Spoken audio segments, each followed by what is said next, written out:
Switching gears here to Education Nation. Many high school seniors, they're about to graduate, make decisions about attending college here.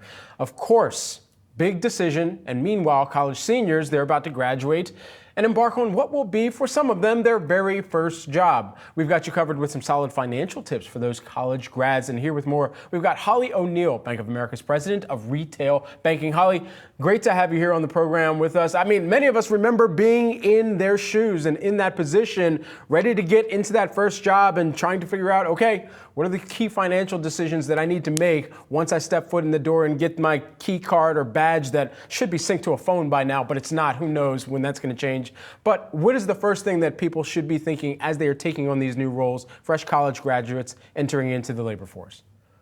Sure. Thanks, Brad, and thanks for having me. So not only do I talk about this professionally, but I have two graduates coming through in the next month, a high school and a college. So I'm having these conversations personally.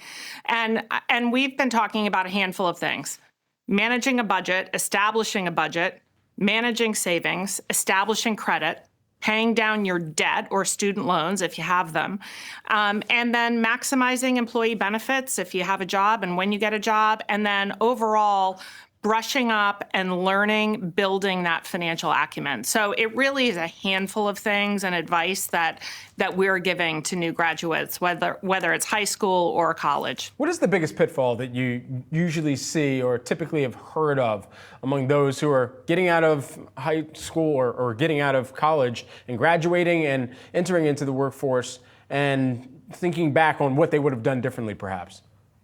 So I think the first thing to tackle is establishing a realistic budget. That will set the course for you. That will set the path, being realistic about what your spending is. And we usually talk about some benchmarks, right? 50% of your income should go to the must-haves: rent, food.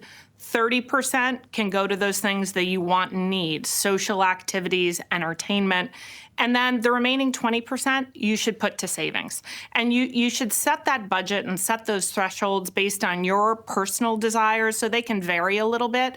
But setting a realistic budget from the outset is incredibly important.